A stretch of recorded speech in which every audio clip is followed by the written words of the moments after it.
over to you. Thank you for joining us today, and thank you for sharing. It is my pleasure. Good morning, everyone. Thank you for having me. I want you all to know that here's my thought on AI and libraries. Quite frankly, for me as a kid, I remember going to libraries. I was an avid reader, was one of those kids who would get in those contests where who reads the most books in a school year kind of thing.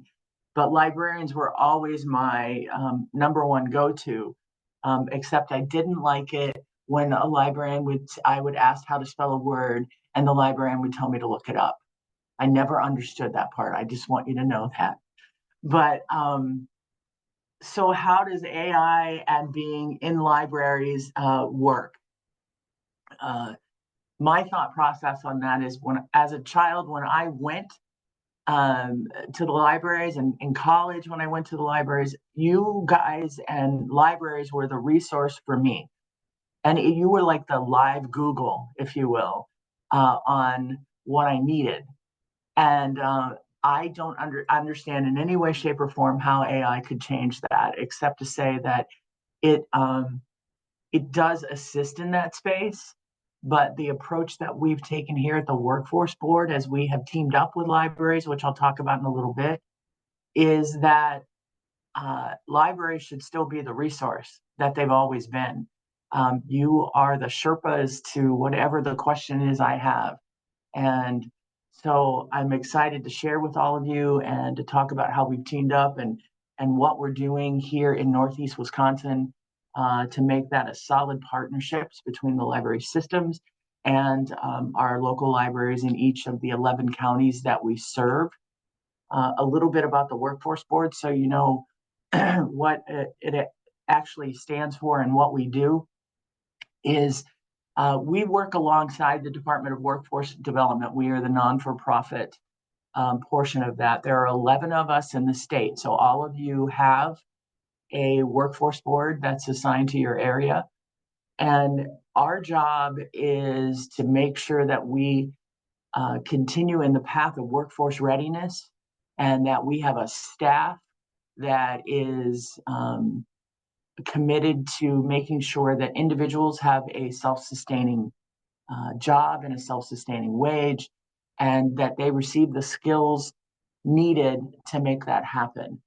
We support industry when it comes to businesses and how can we get these businesses to align with that same training opportunity for upskilling, as well as to open up doors and positions, if you will, for individuals who may not have all of those skills because they've moved individuals up into other roles.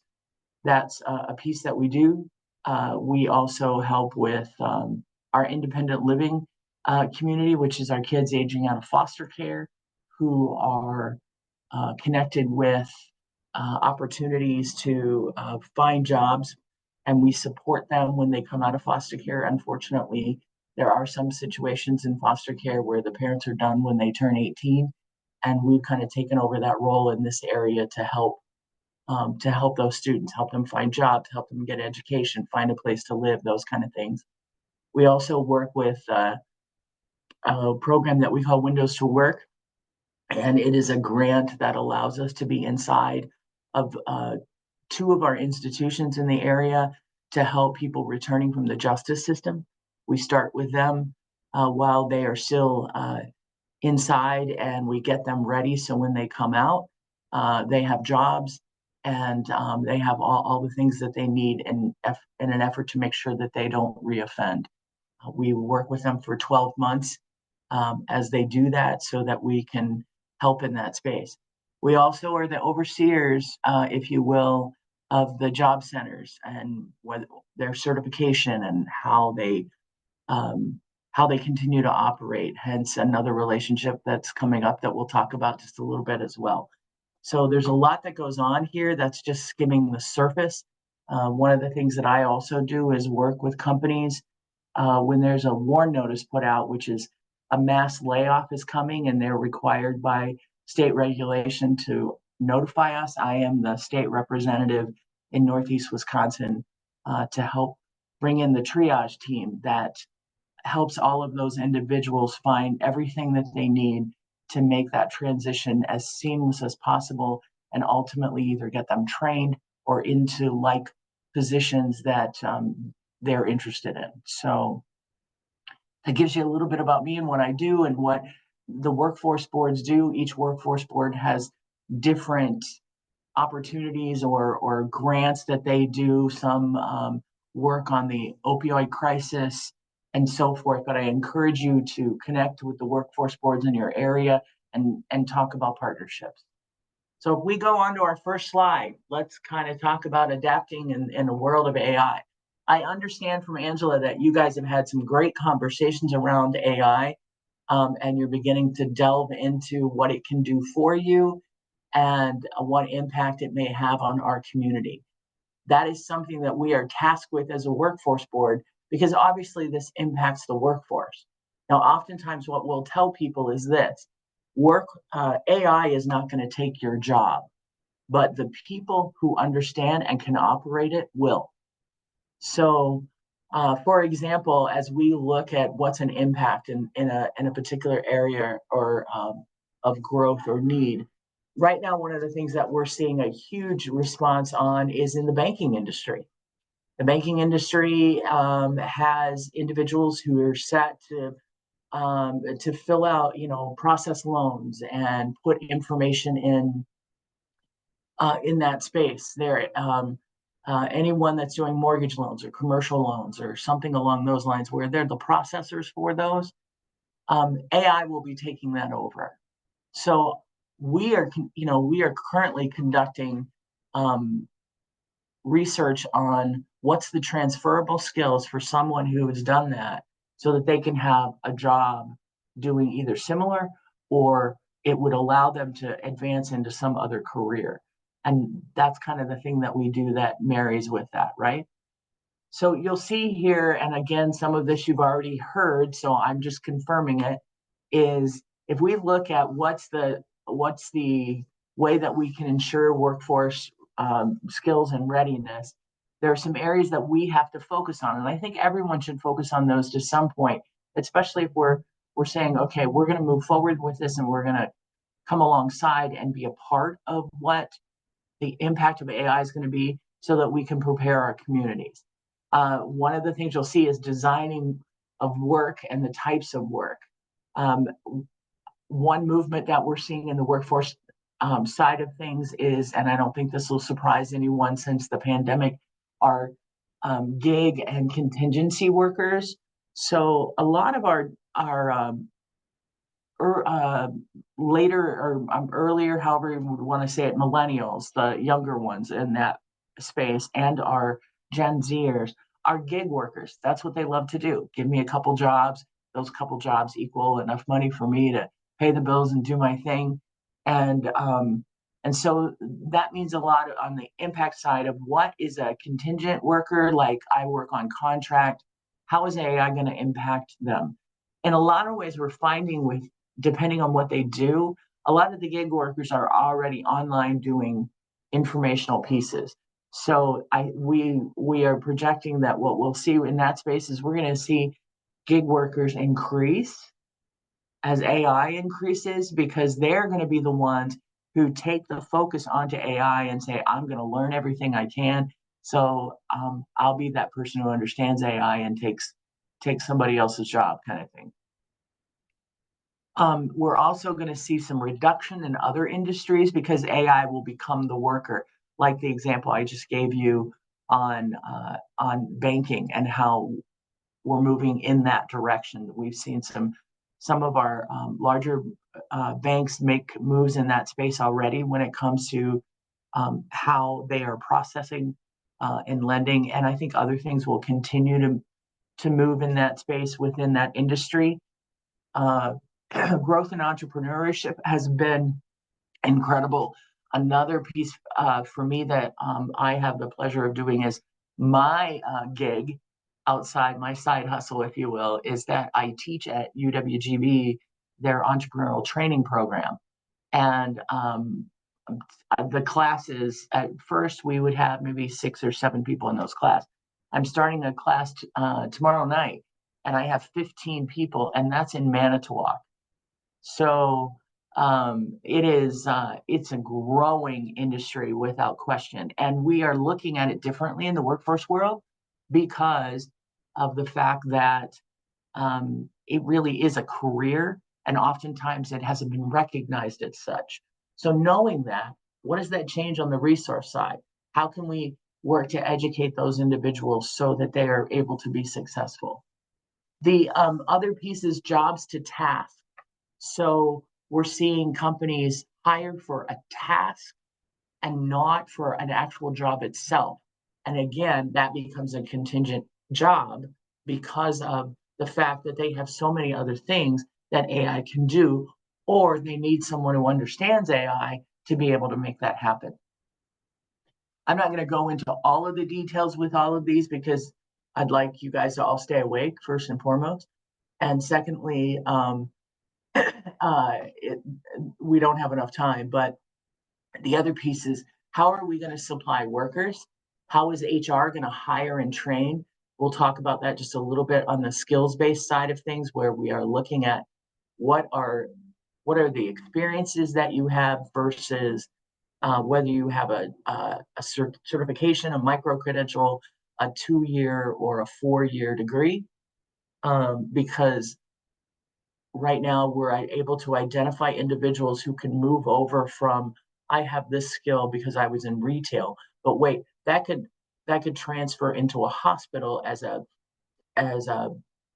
guest greeter, or someone who's making phone calls to work with patients and so on. So how do we make that transition in that space?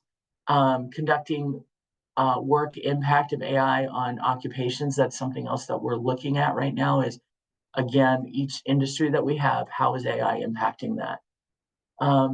The lifelong continuous learning model, I think we're seeing in that we are never going to know enough, and it's always going to improve. And then policy and legislation, I think you guys have talked about that as well, that in each space we are looking at areas where we're going to have to improve the policy, HR policies, and I know you've talked about that. So those are just some of the areas where we see the impact. Angela's gone on to the next slide, so I'll go with her, and we'll just talk about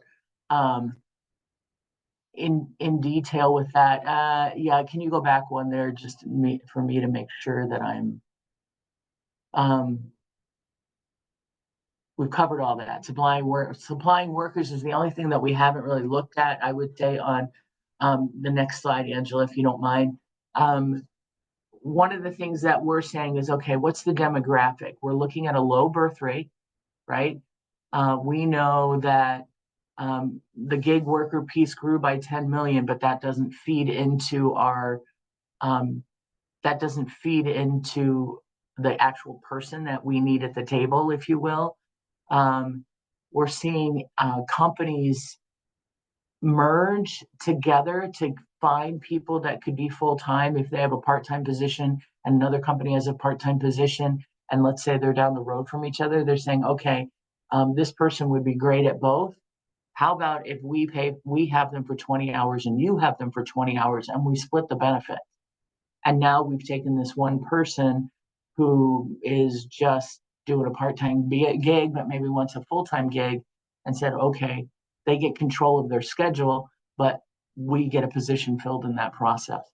The low birth rate, I don't think that's any surprise. That is across the board. Wisconsin is definitely feeling it, but it's a United States thing. We're just seeing people are having children less, and the aging population going with that, because we had such a huge baby boomer group that is scaling out. We have a lot of boomers, but contrary to popular belief, statistically, we have a lot of boomers that are still in the workforce.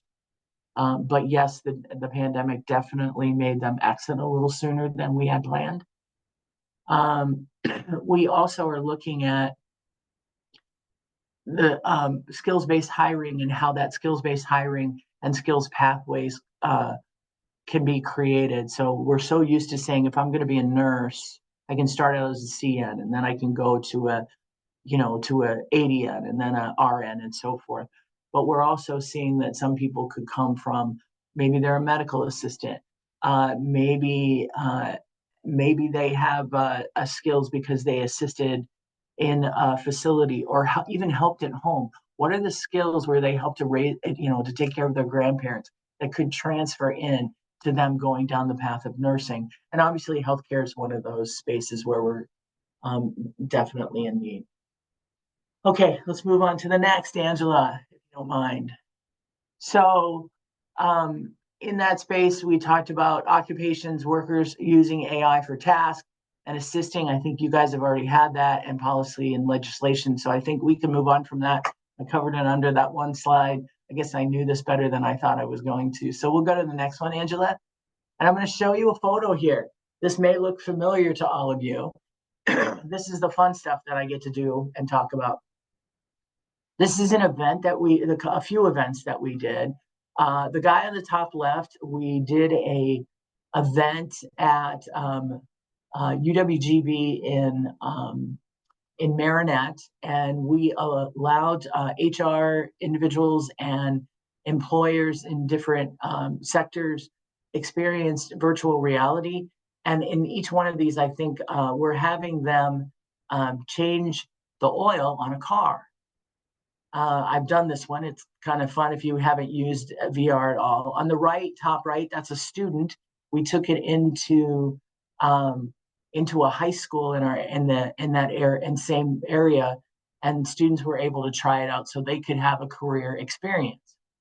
Below, you'll see that we did it at a military facility where we allow them to try out different kinds of jobs as they're looking to retire from the military or leave the military in their service. How can we get them prepared so that they are, excuse me, in a space to be able to have an understanding of what these jobs could be?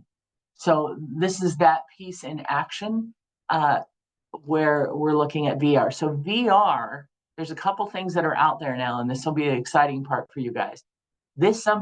Using VR is a space like a 10 by 10 space, if that.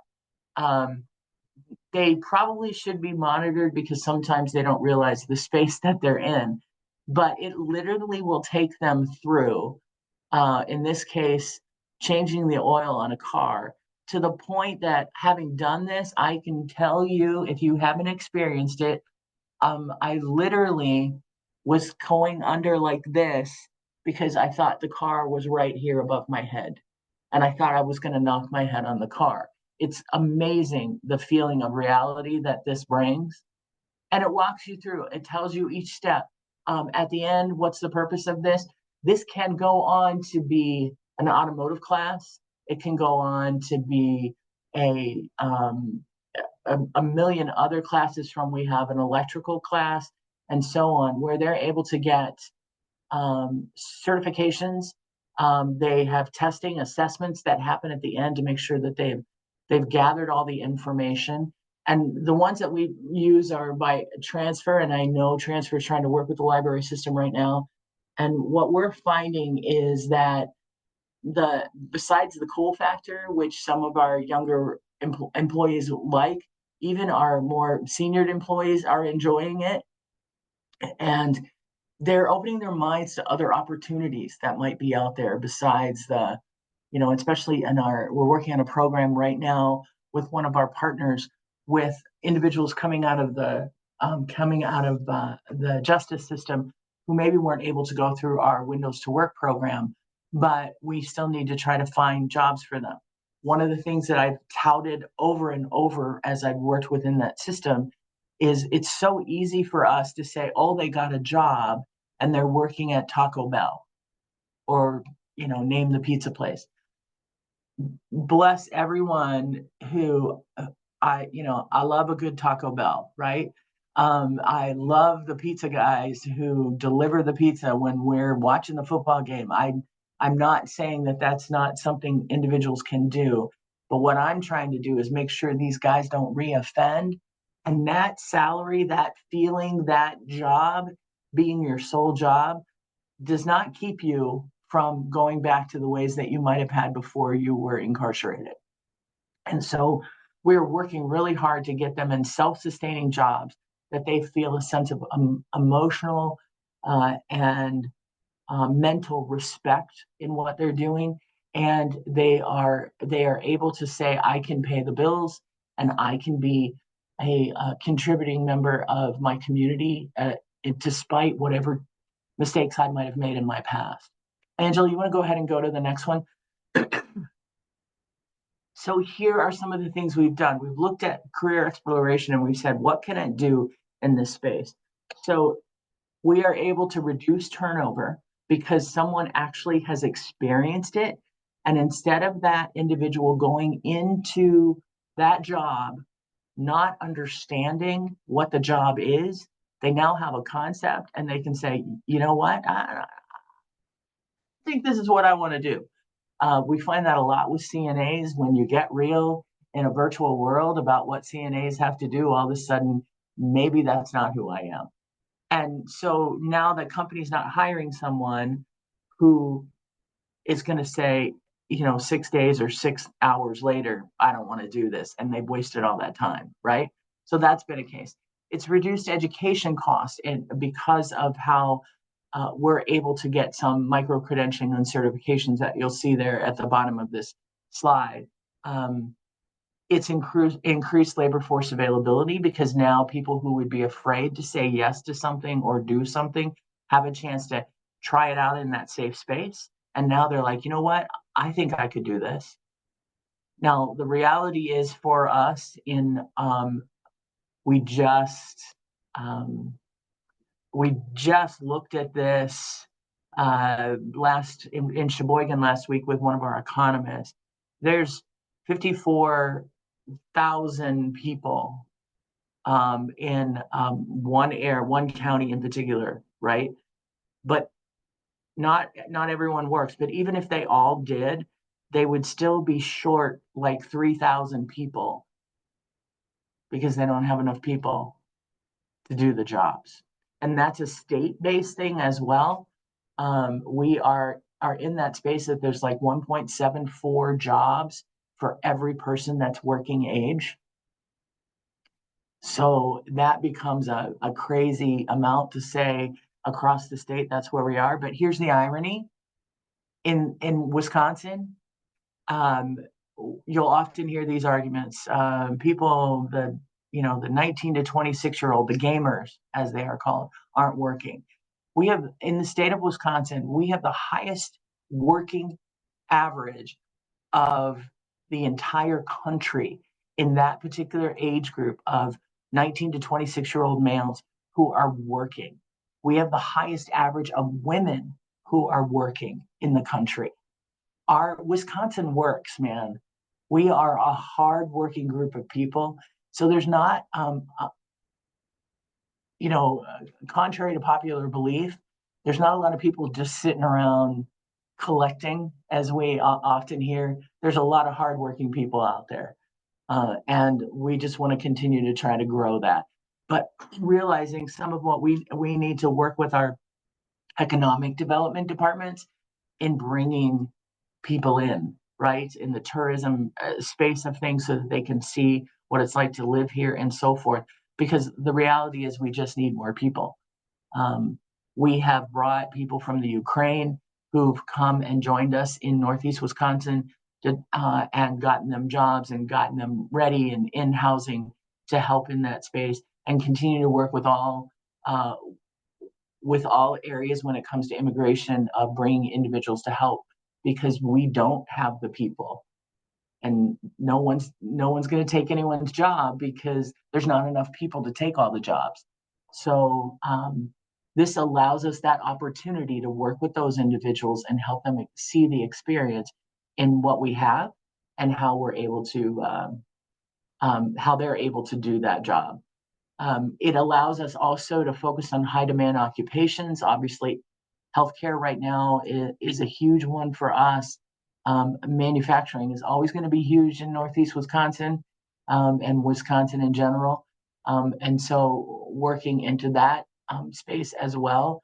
but also looking at preparations through the transfer to work on that AI space and to work on um, electromagnetics and some of the other jobs that are coming our way due to infrastructure either rebuilding or advancing, so that we have people ready to do those things. And again, we're always happy if someone has a job where maybe they're making this much and we're able to bring them up here, so that they can better serve their family, and that helps our economy and so on. Micro credentialing, here's what we're doing in that space right now, and it's coming and will be a part of this. We're working with transfer on this, as well as another one I'm going to share with you. um, we are working with our 2 and 4 year institutes. They are coming together here in Northeast Wisconsin to in the Bay Area to figure out and kind of have an agreement of what micro credentialing would look like. How would that equate, so that we have this consistent expectation and we have this consistent parameter of, if I do this and this virtual reality concept through transfer, I'm able to take this, do this module and do this module, that equals this micro credential, so that we can then begin to look at how can we get them with something they can now take to an employer and use. One of the things, I've had the opportunity to listen to a gentleman who was from the Da Vinci Institute, um, as we continue to focus on future with futurists on what the next 10 years will look like in AI. And he shared in this particular space that micro credentialing and certification is the way of the next generations. And some of our generation right now, as far as the younger millennials and Gen Z and Gen A, uh, that it will be, and it's already happening. Anything he shared with us is already happening in the world. We just need to catch up. Micro credentialing will impact even how you get a doctorate, to the point that instead of a doctorate taking you, 6 years or 7 years or 8 years, literally it's happening in 4 because of micro credentialing. So our institutes, we're working with our educational institutions on how do they pivot so that micro credentialing can become a part of that space for them, and certifications can become a part of that space for them. And that's where we see a lot of the continuing ed departments stepping in and owning that, because they're probably more equipped to think in that space than some of the more um, traditional departments. The same with certifications. One of the things that we have to look at is, while we may be able to give them a certification in something, we need the local unions and employers to accept that as something that would advance them in the pool in getting that job. And quite frankly, our unions and local employers have been amazing in saying, absolutely, if they have that, they move to the top of the food chain for us, without a doubt. So here comes the next one. If Angela, if you would do to the next slide. What in the world is this, Kate? So some of you may or may not have heard of Z-Space. Now this, I would argue to you that this particular uh, project or new way of learning is much more impressive than what this photo shows you. So I'm going to describe my first experience with it. And it went something like this. He sat me in front of a laptop, and I put on the glasses that you see, but actually now you don't need the glasses anymore. It's advanced from this. And there's a laser pin that the young girl in the front of the photo has. And in my case, I pointed it, and I pulled out a heart. And if you can see me, I literally brought that heart up like this. And I am looking under that heart. I'm looking around that heart. I'm I'm moving it, I'm turning it, I'm seeing the top of the heart and the bottom of the heart. And then there's something called a burst button, which takes all the parts of the heart and it moves it out. And then you can put that heart back together. So the same thing, I did the same thing with an engine, right? So back to automotives, brought the engine up, looked it all around in 3D, and then hit the burst button, and boom, all the parts are out here, and I have to put that back together. Now, it's likened to, if anybody here's a Marvel fan, I think it was Iron Man, who had a table in that movie where he could bring stuff up and move it around, and it was all up there for everyone, and they're all looking at it like so. It's the same concept that's advancing in reality. And pretty soon that laser will go away, and there'll be actually like gloves that you'll put on, and the gloves will do that. And then eventually their plan is just your touch, just like a touch screen concept. The same thing will happen.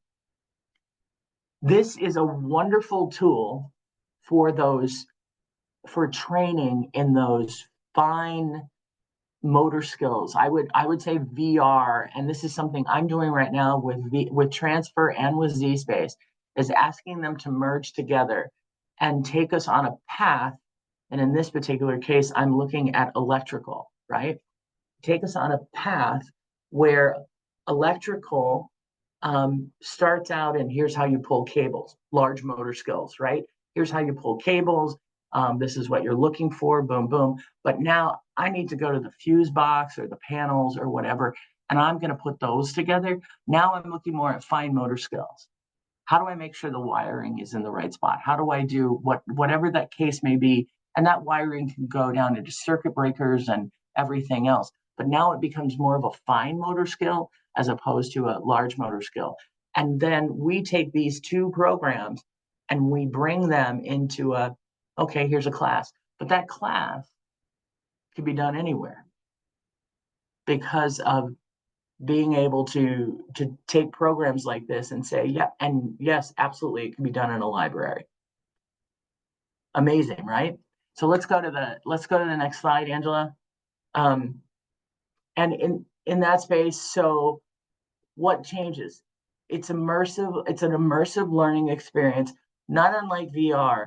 But one of the things that we heard from a medical student who said they were struggling with understanding why there were certain names for ventricles, because they could only see the heart in one dimension when they were looking at stuff. There was never this, unless you were in a classroom where you had that old plastic one, I'm talking about, you take it out, boom, but it wouldn't give you every single vein. You couldn't do all the stuff with it.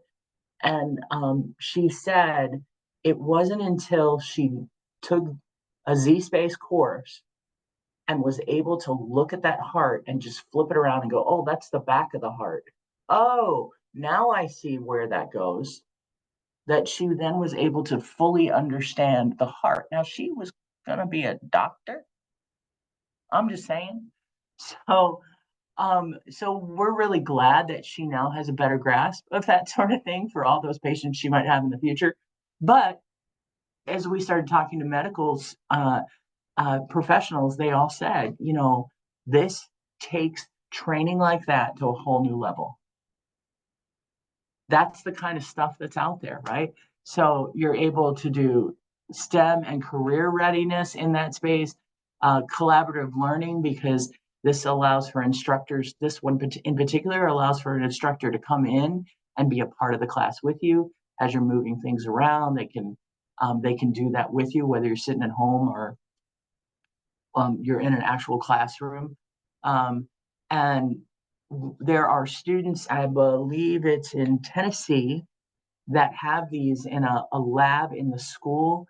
And they're finding that students in 4th grade using this program have a higher IQ rate on science and other objects. They actually have used history as part of this too.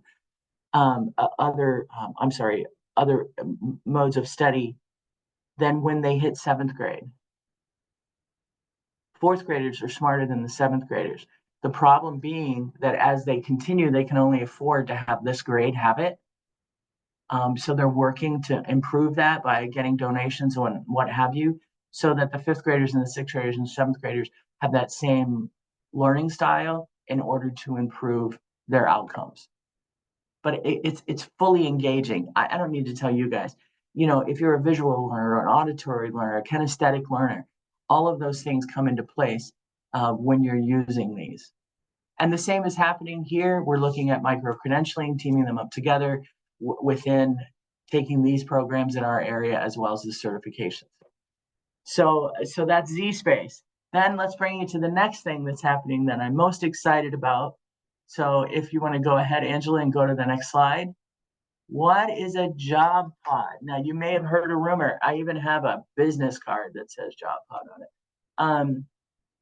I am not going to give you the whole detail on this because my understanding from Angela is that Danielle Ziemer is going to be speaking in November at your event in November about this in detail. And I don't want to spoil her presentation, but I will tell you there's something to be said about collaborating with libraries.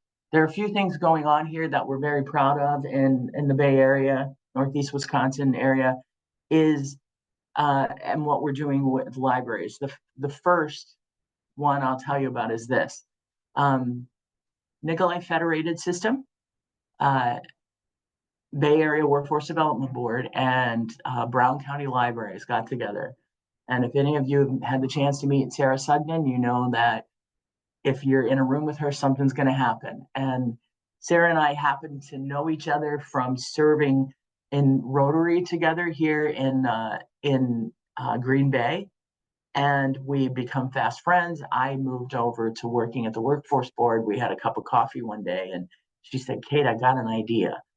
I'd love for the boards to work together with the libraries in bringing either the job centers together in the libraries or coming up with something where we can make the libraries a place that people would go to find jobs. So those three entities, Nikolai Federated, Bay Area Workforce Development Board, and Brown County got together. And I called them the Banana Bread Club because I've yet to meet with a librarian who didn't either feed me or give me something to drink, right? And we sat there over banana bread and we all started talking about what our resources were and what our challenges were. What are the barriers for individuals in our community when it comes to finding jobs or getting to the job centers and so on? And acknowledging in our areas in particular, we have 2 job centers in 11 counties. And I would have to drive 60, 70 miles to get to the nearest job center. If I live in a county where broadband's an issue, which we have here for sure, or I have a barrier of transportation or whatever it might be, I'm unemployed. I'm asking you to come to a job center. I'm asking you, in our case right now in Brown County, to pay for parking and then come in to finally get to this. We are not helping get people working that aren't working. So the 3 collaborated together that day. I jumped up on a whiteboard and started writing everything down as frantically as I could. What came out was JobPods. We now have, this one is a more advanced version because Brown County East Library was under a rebuild. And so they managed to reserve a space that's called the JobPod space. And we were able to bring together a virtual program that we had through the Department of Workforce Development and our partnerships that Bay Area has with Microsoft and also with the Department of Workforce Development, as well as Microsoft having some connections with with programs that they're working on with United Way. And we created a space where people in the east side of Green Bay is an area that we'd like to try to get more people working, and access is an issue.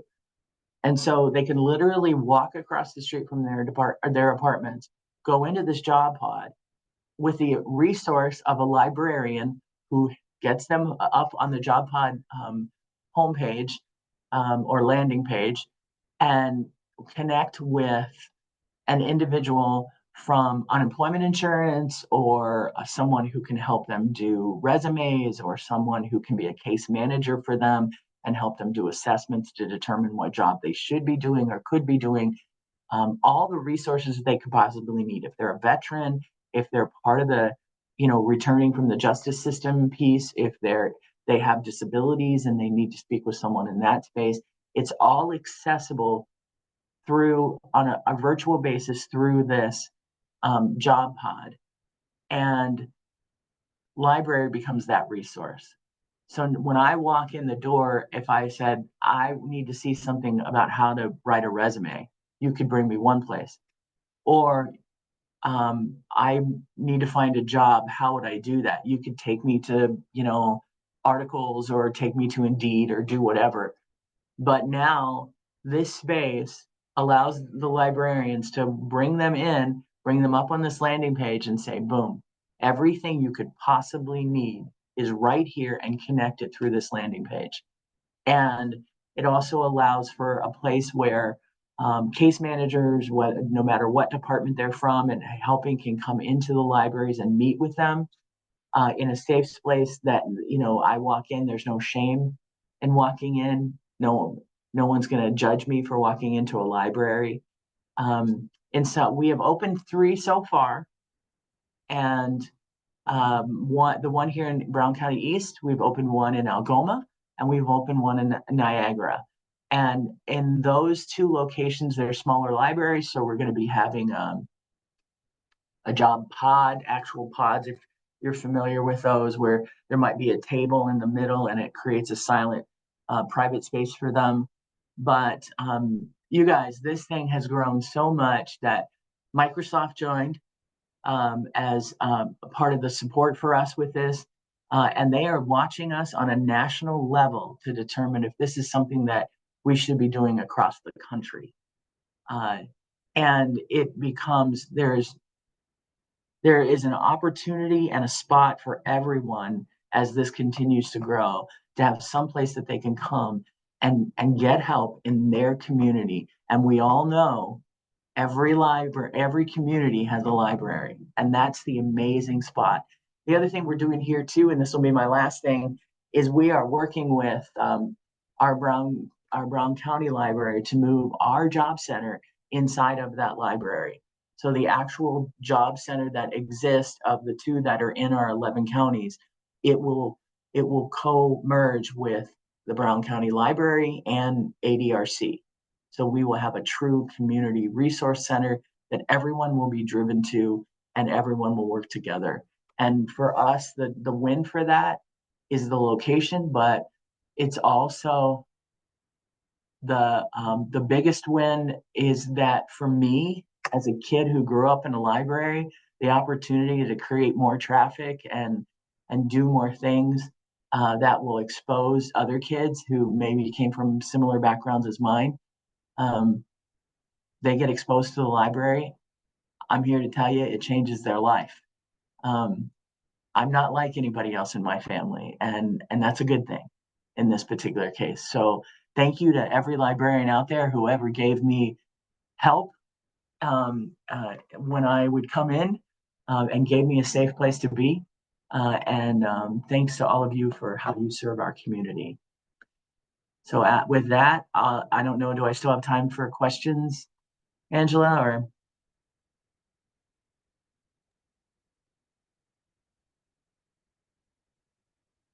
Can't hear you, buddy. We do. We've got a few minutes left for questions, and a couple have come in. Can you hear me now? Okay. Yes. Okay, great. And let me just pull up the chat here. If you do have additional questions for Kate, please drop them in the chat. Kathy at Algoma is excited. Their pod arrives on Friday. And then the question about how much does it cost? I'm going to assume it's cost about the VR headsets. Do you have a rough idea about the cost of those? And maybe in addition, are you aware of any kind of, like, if our libraries were looking to invest in them, opportunities for grants or funding or partnerships that libraries around the other parts of the state? Oh, I'm sorry. The question was about the job pod cost. So JobPods, just so you know, the one thing that we've done is we've made sure that got trademarked and stays in a space so that it doesn't become somebody going, hey, let me throw up a laptop and say, here's a JobPod. So there are some distinctions there.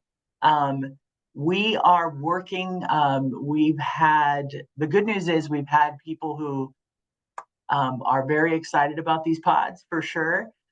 We have to move in a pace to make sure that, as Kathy can attest, that if there are any glitches, she has agreed, along with our Niagara crew and our East crew, to be the guinea pigs. And we're working through, are there any things we need to change, stuff that we need to do better, is that sort of thing. But DWD has just given us funding to open 6 more across the state. And now this is not a DWD project. They just like it so much that they're stepping in on it, and we appreciate that so very much. And then we are currently working on a grant that would hopefully, and y'all know when I say working on a grant, that means we're working on a grant. It doesn't mean we have the money.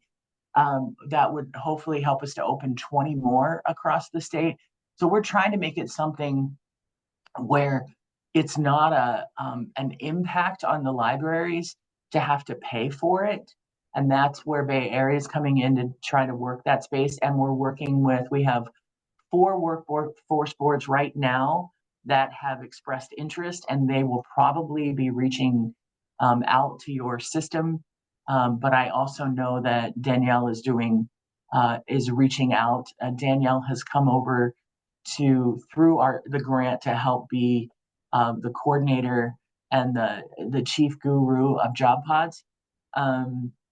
And she's kind of on loan from Brown County Libraries and what have you. So I can tell you honestly, I can tell you what it costs, but this doesn't mean you have to come up with this funding. We're trying to help. It's usually around $30,000 to get everything together if you need the pod. If you have a room that can be designated and we can put logos on it and say, okay, this is the JobPod safe space, then the cost to you is whatever the square footage of that room is, on your rent or on the money that you spend on paying for your building. So, but yeah, so that's, and also that 32 would be, and Kathy, I think Algoma got a smaller one if I'm mistaken, or do you have a table in yours? I'll wait for her to answer on that. Um, so that all, what did she say? Kathy she thinks hers will have a table. She Okay. hasn't been involved with the purchasing. Um, the, the, no, oh, okay, now I'm starting to read the chats, and I said I wouldn't do that because my ADHD kicks in. So anyway, so 32 would be, that amount would be for one that seats 2 to 4 people. So there are ones that are more like the phone booth kind of concept.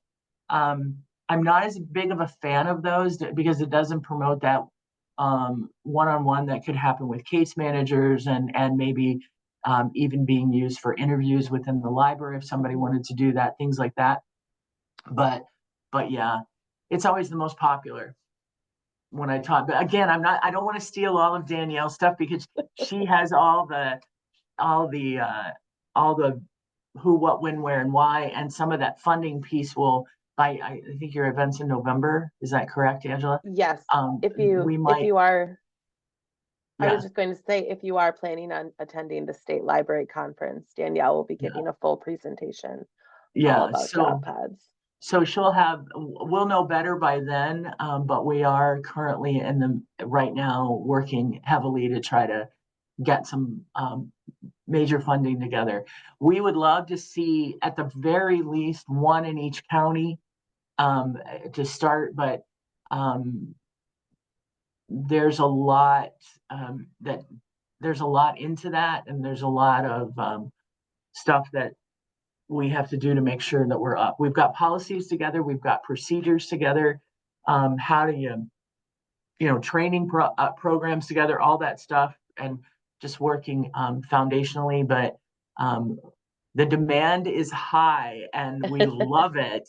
We absolutely love it because we are able to. They'll be certified. That's the other thing, which will make them legitimate job pods, so that we're able to make sure that they're staying up to date and there's not anything on the web on that particular laptop or landing page. Each library would end up with their own landing page should they be interested in doing it.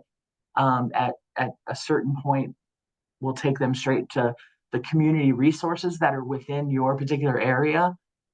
So it's coming, guys. It's you're on the hot beginning. We have 3 open and many more to go. But yeah. And yes, as you can see, if you have glanced at the chat, there's a lot of interest and a lot of enthusiasm for the job pods. How do they get started? Can they have one? So I think clarifying again that this is really happening through partnership with the workforce board. And it is created as that brand. So you're moving slowly through that process to bring them into the state, and then the grant funding would be through your organization.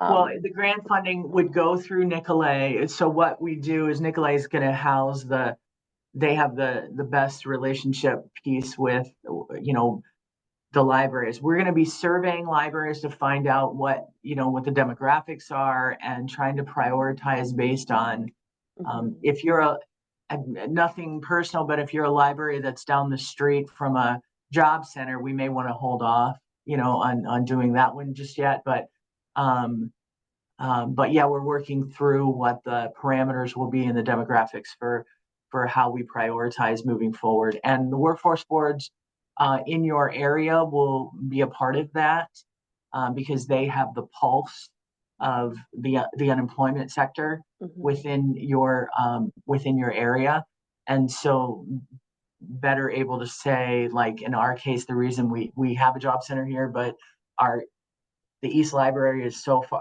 far away from where our job center is, and we know that particular neighborhood really needs help when it comes to getting people working. So it is exciting, though. Trust me. The governor is already involved. We have Senator Baldwin has gotten involved with us as well. So there's a lot of momentum, but thanks to Kathy and her team and the team in Niagara and Sarah's team, we're just saying, okay, how is this working? What are the things that we're doing? Is there ways we can do it better? And again, it will improve as we go. It's not going to stop us from getting the openings, but we're in the process right now of identifying the 6 that the Department of Workforce Development will be paying for. And they obviously have some thoughts on the areas that they would like to see because of need as well. So yeah, it's exciting, but don't be discouraged. Let your workforce board know you're interested, because there are a couple of them that were like, yeah, I don't know. They weren't quite sure. So reach out to your workforce boards in your particular area and say, hey, ask for the executive director, tell them you want one, and that could help. Perfect. That was going to be my next question, was if we do have libraries that really want to advocate for bringing job pods into their community, where should they start? Yeah. That's where they start. They can start there, and then they will let us know, and then we work with Nicolay. And then the other one would be the other one I would say reach out to is your system in your area. That would be the other piece, because the system will then work with Danielle and the team at Nicolay, and then we are working with the workforce boards to say, hey guys, you should do this because it's really a good idea, even though it was our idea. I just want to say, you put 6 women in a room and we get stuff done. That's all I'm going to say to you right now. Nothing against any of the guys who are on the call, but yeah. Perfect. Yes, thank you. Just a lot of comments appreciating the idea of the job pod and VR. There was one question related to the transfer software. Sure. One of our libraries has a makerspace that already they have PlayStation 4 VR headsets that they're already using. Is the transfer software able to work with any type of headset, or is it like proprietary to a transfer product? Do you It know? they use meta goggles, and my off the cuff answer would say no. It's not going to be that, but I can get we can get you the contact information for Brian from Transfer. Angela, I can just get that to you and Perfect. share that with Mhm. everyone if you would like, to just see. I do know that Transfer is working on a state level, um, with I get the departments DPI? No? DTI, yeah, right? Is that right? DPI? The Department Say of it one more. DPI? Yes, Department of Public DPI. Instruction? Yeah, to try to begin looking at that process as well. So again, I don't know on DPI if you all have to go through the library systems to communicate with them, or how you can do it, but I would I would say make those calls and start putting the word out that there's so much more that can be done. And again, anything we can do to increase the traffic, it's a win for us, you guys, in the sense that we are, we are able to serve so many more people. I usually tell the story on the VR and JobPod piece. There is a library on Washington Island, and I don't know if you're familiar, off the coast of right off of the coast of Door County up there. Tiny little island, doesn't have a lot of people, but Washington Island deserves to have the opportunity to apply for jobs just as much as anybody else does. And we are working to make Washington Island one of those libraries that has a job pod. I mean, there is no reason that we shouldn't be able to do this in every single community so everyone has a chance. So hang in there with us. We literally had the first job pod open 9 months after we met. So we are going fast, but we don't want to go so fast that we mess it up either. So Absolutely. Well, thank you so much, Kate, for sharing with us. And we are ready to put job pods in all of our libraries as soon as you are ready to give them to us. and So, and VRs and Z space and all that, all and of it. we it could be the education center for everyone. I'm just saying, resource, resource. Absolutely. Yeah, this has been really great and learning more about what you're already doing to support workers and inspire us for what we can look forward to. And a good reminder, especially with your example with Brown County and Nicolay, to really look to your workforce board Lord, partners in your community. Reach out to them. They may already be offering similar resources and services that you can invite into your library spaces as well. right. So Yeah, thank you and for just being here. you're welcome. Just one reminder, there's a difference between the Department of Workforce Development and the Workforce Development Board. So the board is the one that has a little more flexibility and things that they can do, and creativity in that space. DWD has a lot of rules. So Is there a centralized place where we can find like a list of all of the workforce yeah, boards in the state? absolutely. You go to the Workforce Development, Wisconsin Workforce Development Board Association website, and Perfect. you'll find every single workforce board and who their executive director is on there. Wonderful. Thank you so much for joining us, Thank you. Kate, and thank you to all of our attendees. We will have this recording available on the Tech Days website shortly. It will also be emailed to you. Those of you that are in the live webinar, you'll receive a survey for today's event. We appreciate it both to evaluate how Tech Days was this year and to help us in planning for next year. And as a reminder, our final Tech Days event will begin at 1 o'clock. We have Laura Solomon here talking about emerging trends in tech. So future thinking, things coming down the pike for us. Thank you so much, Kate. Have a Bye, wonderful guys. day. Thank you.